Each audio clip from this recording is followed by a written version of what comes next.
110 crore plus Hindu majority को खतरे में बताते हैं। फिर देश की मेजोरिटी को वायलेंटली भड़काकर जे भाई बोलते हैं कि एक आर्या पार का धर्म युद्ध है और इसका कुरुक्षेत्र इंडियन एजुकेशन सिस्टम है। जे भाई दीपक completely ignores Buddhism, Jainism and Sikhism which were also born in the very same line as Hinduism। पर जे भाई दीपक इमोशन को तेल में भिगो के नफरत की आग में फेंकते हैं। जे भाई दीपक is also a huge proponent of fighting in the streets।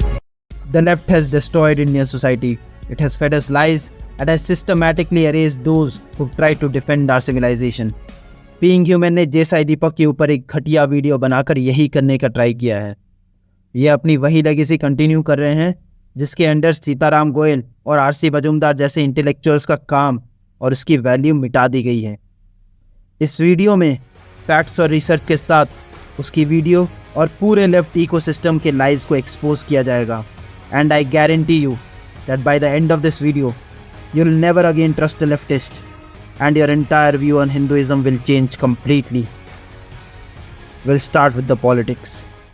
हाँ मेरे भाई दीपक, सेक्युलर कंट्री की यही पहचान है कि उसकी किसी एक रिलीजन से पहचान नहीं होती है, क्योंकि creating Nations based on only one religious identity was actually a western concept and not a भारतीय कॉन्सेप्ट। पहले तो इस बंदे को यही नहीं पता कि इसकी प्रॉब्लम क्या है। सेक्युलरिज्म एक वेस्टर्न कॉन्सेप्ट है। डेमोक्रेसी अभी के फॉर्म में distribution of powers between 3 organs of state, ये भी एक वेस्टर्न कॉन्सेप्ट है। बट इस महाशय के अनुसार एक country based on religious identity, ये एक वेस्टर्न कॉन्सेप्ट है। सो हिंदू राष्ट्र एक वेस्टर्न कॉन्सेप्ट हो जाता है। तो भाई हम वेस्टर्न कॉन्सेप्ट अभी फॉलो कर रहे हैं या नहीं फॉलो कर रहे हैं? और हाँ भाई, तेरे लिए एक्स्ट्रा इन्फॉर्मेशन, मुझे पता है तुझे पता नहीं होगा, इसलिए डेटा तेरे सामने दिया है। इंडिपेंडेंस के पहले हर प्रिंसली स्टेट का एक सेंट्रल डीटी हुआ करता था और उस स्टेट का पूरा नेचर उस सेंट्रल डीटी के अराउंड रिवॉल्व होता था, चाहे वो उसका कल्चर हो, चाहे वो उसके लॉज हो। और जब नए देश का फाउंडेशन रखी जा रही थी तो उस वक्त इन सारे किंग्स ने अपोज किया था कि उनके सेंट्रल डीटी की इम्पोर्टेंस ख़त्म की जा रही है।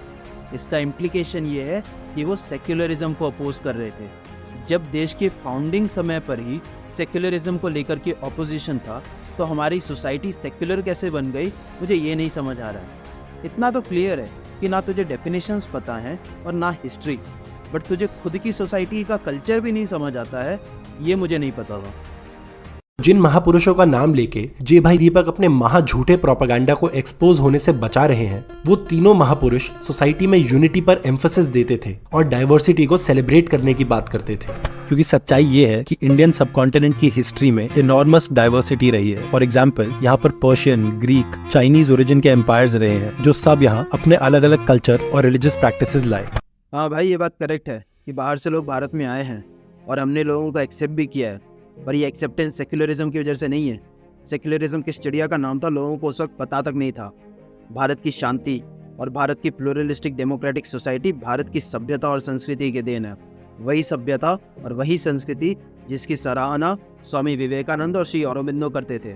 और अगर तूने स्वामी विवेकानंद और श्री अरबिंदो की कोई भी बात पढ़ी होती तो तुझे पता होता कि वो लोग कितना ज़्यादा western approach to society, to culture, to individualism, to rationality, कितना ज़्यादा उसे अपोज करते थे।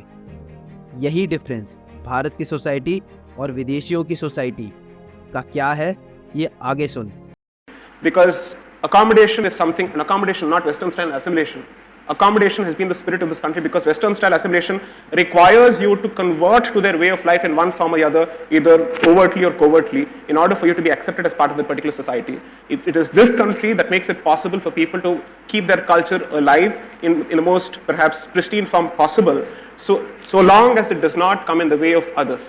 ये जो डिफरेंस है बिटवीन असिमिलेशन एंड अकोमोडेशन, ये एक फाउंडेशनल डिफरेंस है वेस्टर्न और धार्मिक अप्रोच टू सोसाइटी का। और अगर कभी तूने रिसर्च की होती, कुछ पढ़ा होता, तो तुझे पता चलता कि लिबरलिज्म और सेक्युलरिज्म दोनों एज अ फिलॉसफी अपने रूट्स ट्रेस करते हैं एक पब्लिकेशन को which is called a letter concerning toleration, जो लिखा गया था जॉन लॉक के द्वारा। And this concept of toleration, it is seeped in Christian theology. फिर वो शशि थरूर ज़्यादा अच्छे से एक्सप्लेन करेंगे और एक्सप्लेन करते हुए जे साई दीपक की बात भी मान जाएंगे। But in fact, tolerance is a basically patronizing idea. It essentially says, I have the truth, you are in error, but I will generously indulge you in your right to be wrong. That's all that tolerance says. Whereas acceptance, if you like the Vivekananda view, says, I believe I have the truth, You believe you have the truth. I will respect your truth. Please respect my truth. West को आज democracy index, religious freedom index, secularism का डंका पीटना है, but secularism की reality, religious freedom की reality उनकी society में है क्या? तो ये देख। Ramaswamy is a Hindu, and for being so, he has come under attack. What are we doing? Even entertaining the fact you're going to have some dude put his hand on something other than the Bible? You're going to let him put all of his strange gods up in the White House and we're just supposed to blink because he understands policies?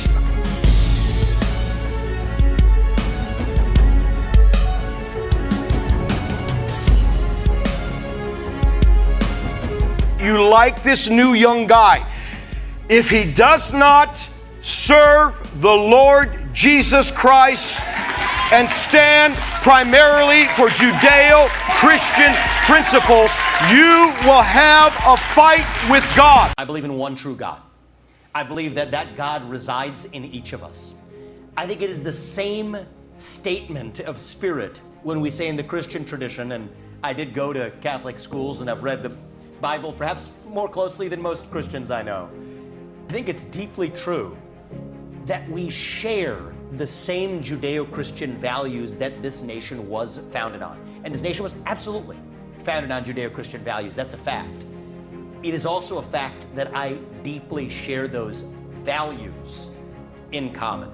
And to be honest, does our church, does our family, when there is a Hindu temple available, will we go for our collection of self to a church if that's the next closest available opportunity for prayer? Yes, we will. Just because उन लोगों ने अपनी secularism और democracy के products की marketing अच्छी की है, इसका मतलब ये नहीं कि प्रोडक्ट अच्छा बन जाता है। सारे के सारे वेस्टर्न देश बहुत प्राउडली बोल सकते हैं कि वो क्रिश्चियन वैल्यूज शेयर करते हैं। सारे के सारे मिडिल ईस्टर्न देश बहुत प्राउडली कह सकते हैं कि वो इस्लामिक वैल्यूज से हैं। बट भारतीय अपने ही समाज में, अपने ही देश में ये नहीं बोल सकते कि उनका समाज व उनका देश धार्मिक वैल्यूज से आता है। केवल इसलिए कि विवेक एक हिंदू है, उसे प्रूव करना पड़ रहा है कि उसने बाइबल पढ़ी है और उसमें क्रिश्चियन वैल्यूज़ हैं जो बाकी सारे अमेरिकन्स के अंदर हैं, जो कि हमें पता है कि ये एक बहुत बड़ा झूठ है, क्योंकि क्रिश्चियन और भारतीय वैल्यूज़ में बहुत बड़ा डिफरेंस है। उसको तो ये तक बोलना पड़ रहा है कि अगर ज़रूरत पड़ी तो मैं चर्च भी चले जाऊँगा अपनी पूजा के लिए। कितने क्रिश्चियन, चाहे वो अमेरिका में हो या चाहे वो भारत में हो, एक मंदिर में आकर के अपनी प्रेयर्स देंगे। क्या हमने कभी एम के स्टालिन से पूछा कि वो सीएम कैसे बन सकता है, क्योंकि वो तो एक क्रिश्चियन है? क्या उसे कभी ये प्रूव करना पड़ा कि उसकी वैल्यूज़ हिंदू वैल्यूज़ से कैसे अलाइन होती है?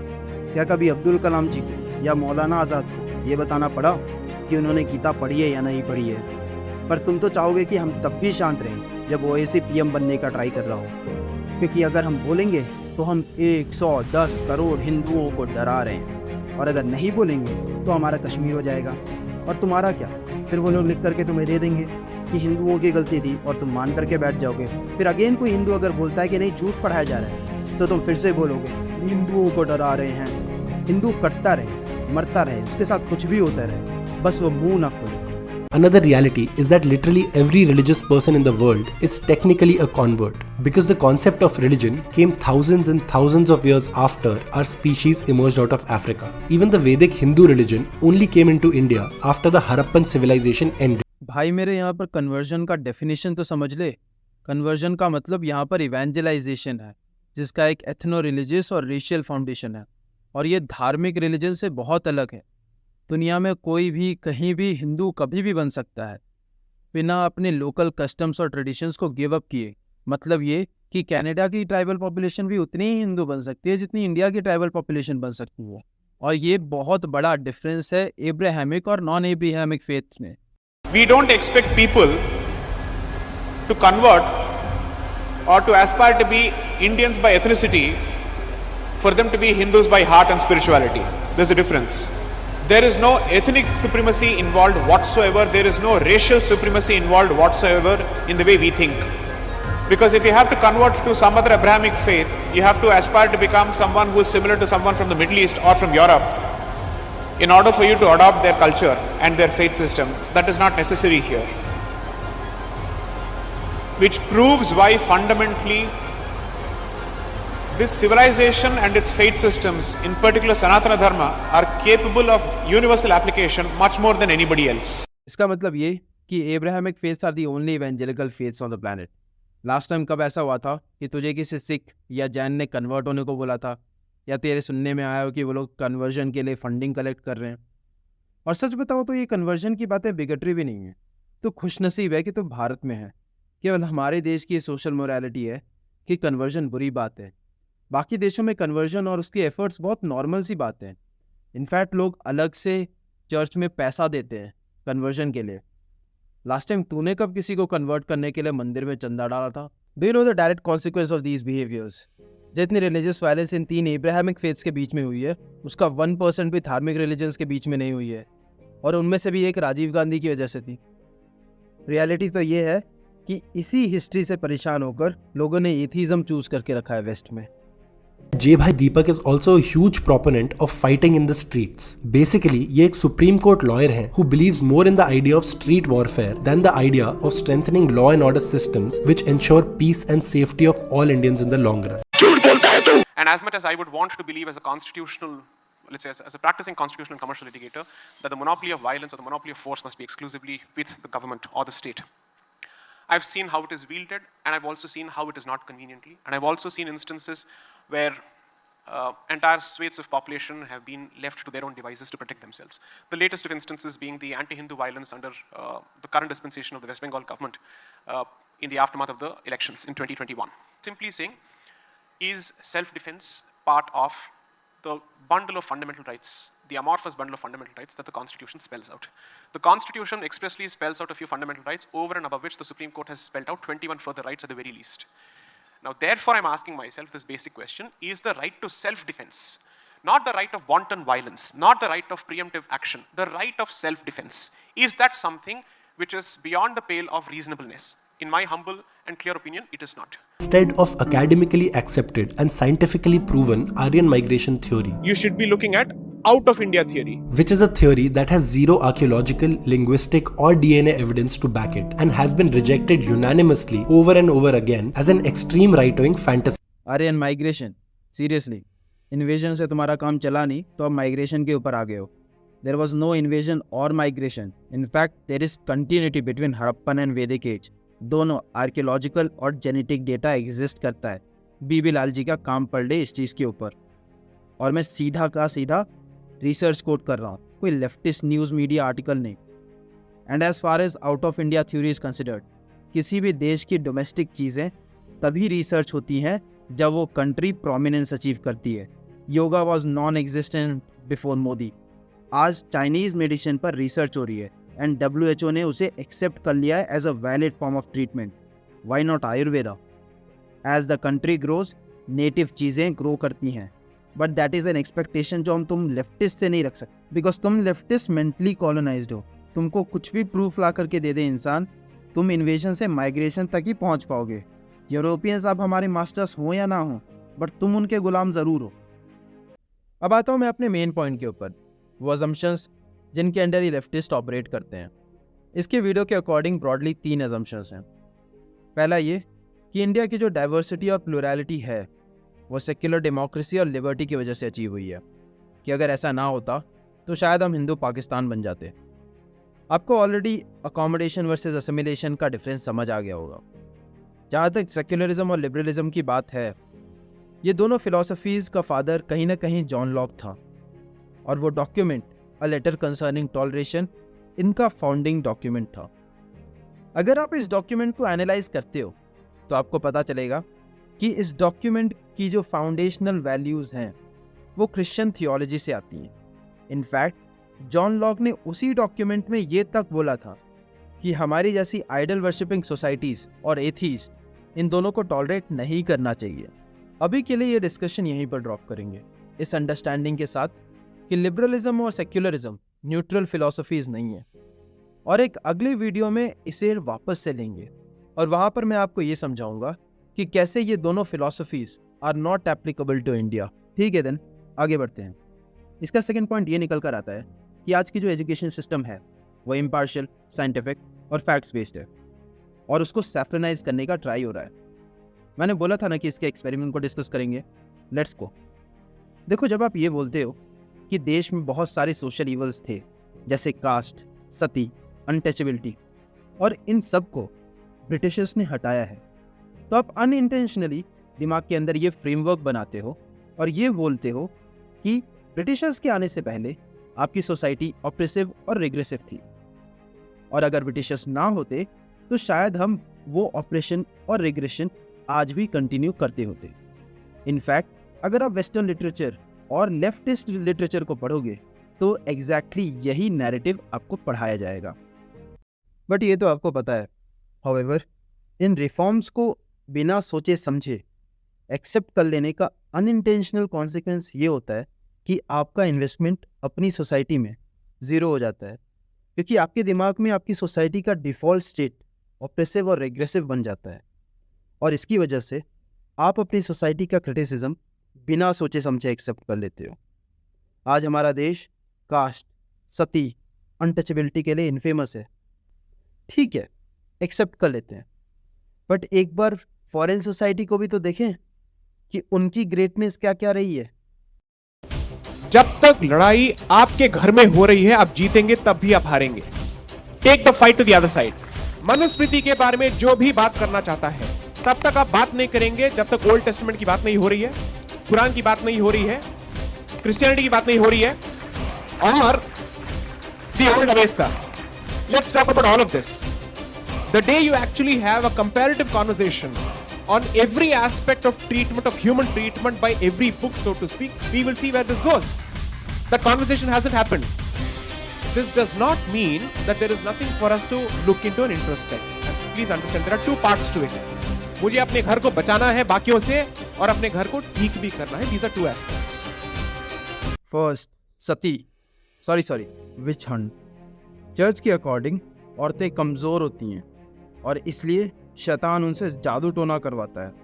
इसलिए ऐसी कोई भी लड़की जो पढ़ाई में इंटरेस्टेड हुई हो, या उसकी शादी नहीं हुई हो, या वो अकेले रहती थी, चाहे हस्बैंड की डेथ की वजह से या डिवोर्स की वजह से, ऐसी लड़कियों को नेकेड लटका कर टॉर्चर किया जाता था, तब तक जब तक वो ये ना बोल दे कि हाँ मैं जादू टोना करती हूँ, और जैसे ही वो कन्फेस कर लेती थी उसे जिंदा जला दिया जाता था। ऐसा ऑलमोस्ट 5 लाख औरतों के साथ किया गया। कितना भी रिसर्च कर लो, कोई रिलायबल एम्पेरिकल डेटा सती के ऊपर नहीं निकल कर आता है। And there is more than sufficient literature to prove कि सती को एग्जैजरेट किया गया था so that Indians feel ashamed of themselves. और ये केवल इंडियन स्कॉलर्स ने नहीं प्रूव किया है, वेस्टर्न स्कॉलर्स ने भी प्रूव किया है सेम चीज़।